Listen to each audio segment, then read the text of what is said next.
जी भैया। सुनील जी, थोड़ा सा मेरे को सुन लेना और मैं आपको एक एक करके सिलसिलेवार बताता हूँ। जी। पूरे भारत में और राज्य सरकारें हम्म। की एक कमेटी होती है, वो ये मॉनिटर करती है कि फ्यूचर में जो हम सिलेबस को डिजाइन किया है वो कब तक टिकाऊ है।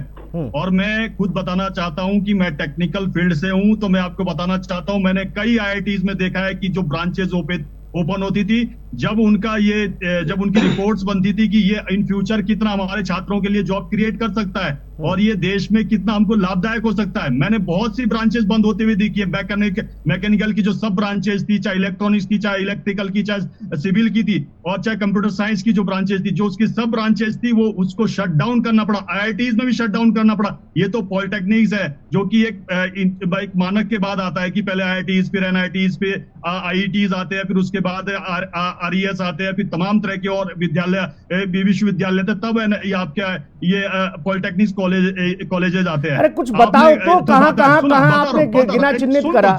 आईआईटी और आईआईएम कहाँ बंद हुए? सुन तो, आप आईआईटी दिल्ली में उठा के देख लीजिए, आप उठा के देख लीजिए ना। आप डिबेट करा रहे हो तो कम से कम ये आंकड़ा रखिए। मैं बता रहा हूँ आपको। हाँ तो बताओ ना, मैं पूछ तो रहा हूँ आपसे। मैं कह रहा हूँ आईआईटी दिल्ली में मैकेनिकल की सब ब्रांचेस बहुत सारी बंद हुई है। हाँ। ऐसे ही आपकी जो सब ब्रांचेज इलेक्ट्रिकल की होती है उनको चेंज किया गया। जैसे इंस्ट्रूमेंट टेक्नोलॉजी थी, उसको चेंज करके इंस्ट्रूमेंट सेंसर किया गया आईआईटी दिल्ली के अंदर। बहुत सारी ऐसी ब्रांचेज है जिसको शट डाउन किया जाता है। इन फ्यूचर जब उसको काम नहीं रह जाता, आज एआई है तो एआई के अनुसार उस ब्रांच को डेवलप करना पड़ेगा। अब आपने कहा कि उत्तराखंड में सतत विकास में, सुनील जी बड़ी गंभीरता के साथ बताना चाहता हूं, जब ये राज्य बना था, इस राज्य का गठन हुआ था, केवल 2% से यहाँ पर केवल ग्रामीण रोडें और पूरे राज्य में रोडें थी। आज आप आंकड़ा उठा के देख लीजिए, चाहे सरकार से रिपोर्ट ले लीजिए, 95% से अधिक हमारे यहाँ रोडें हैं। आपने स्वास्थ्य की बात करी सुनील जी, 14 अरब से अधिक अटल आयुष्मान में हमने खर्च कर चुके हैं। 275 से अधिक जांचें हम फ्री कर रहे हैं पैथोलॉजी की। और दो हमने मेडिकल कॉलेज दिए हैं पहाड़ों में, अल्मोड़ा का मेडिकल कॉलेज, श्रीनगर का मेडिकल कॉलेज, और पिथौरागढ़ का पाइपलाइनिंग में, हरिद्वार में पाइपलाइनिंग में,